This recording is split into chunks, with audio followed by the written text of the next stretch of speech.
Hey gamers, Ethan Cito here on the Total War server, and today we are going to be looking at Kingdom's structures.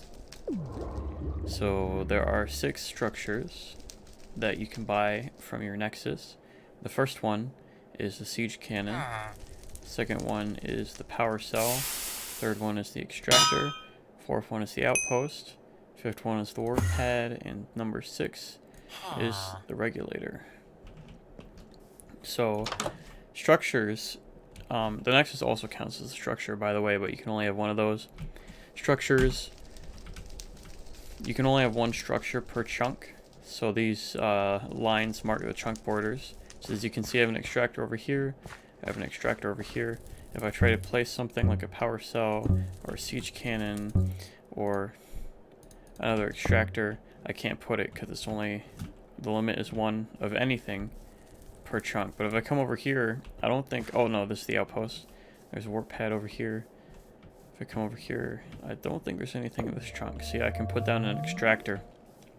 We might as well start with the extractor because it's like the simplest one.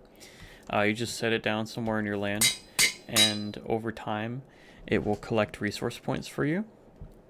And it will collect 500 in an hour, and then the cap is 500, so it won't collect any more past that.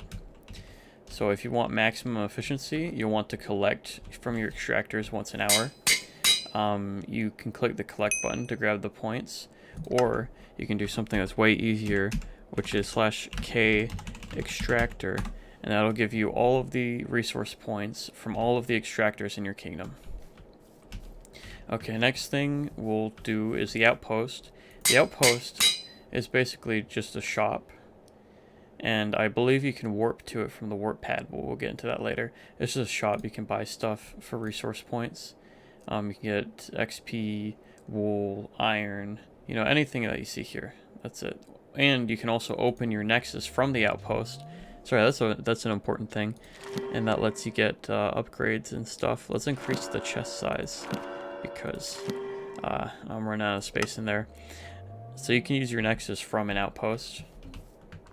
This is the warp pad over here. As you can see, it's close. You can put them on the border, but this is a different chunk than the outpost. You right-click the warp pad, and it'll show you the structures in your land, and you can click on them to teleport to them. So like I can teleport, and now I'm on the outpost. Or I could teleport over to a different warp pad, like the one at Blackstone Castle. Blackstone Castle is under construction right now, so it's just kind of the exterior wall and then a bunch of resource extractors, because I want to get as many resources as possible in order to upgrade my stuff, and also because the win condition of the server is to get $1 billion so that you can buy the I win button. Let's see what else. The power cell. The power cell is an important structure for defense. If we head back over to Wood Base, which is where my Nexus is, you can see that I already put down the power cell over here. So the way the war system works in Kingdoms is that you invade one chunk at a time, and you capture the chunk by killing the champion that spawns. And what the power cell does is it protects all of the land around it from invasion. So in order to capture any of these chunks that are directly adjacent to the power cell, which you will notice that my Nexus is in one of those chunks. So if you want to capture the chunk that my Nexus is in, you have to capture the power cell first. So it's basically, yeah, shut up, Matthew. It's basically forcing you to capture this chunk first. Let's see, what else is there?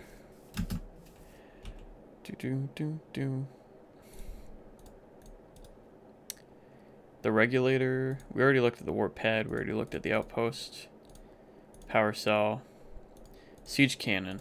Looks like the siege cannon and the regulator are the ones that we need to do now.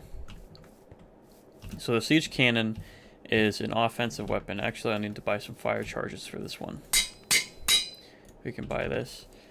It shoots fire charges, and what you can do with kingdoms is you can buy something called a shield from your nexus, and the shield will protect your kingdom from getting invaded for a period of time, depending on what tier you buy.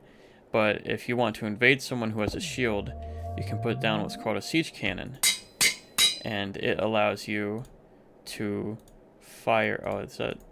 There we go. You load the fire charge in this slot, and you sit on it, and it's kind of cool, I think. So then you just look at where you want to fire, and you click. Boom. And when the cannon hits something that's not claimed, it'll make an explosion like this. But if it hits a kingdom that has a shield on it, then it'll take some time off of the shield timer, and it won't damage anything. So if you have a bone to pick with a kingdom that's shielded, you can get a siege cannon, and you can start taking out that shield so you don't have to wait as long. And finally is going to be the Regulator. I actually have never opened this, so we're going to find out together what it does. Rules. Change the land's rules, such as disabling turrets or auto-refilling turrets within the land. As you can see, it's got some options for controlling things in your land. So if you want to change some rules, be aware that there's going to be some noises, so be prepared. Ouch, for some anvil hammering. Adding players to a list. Oh, changing attributes for each player, okay.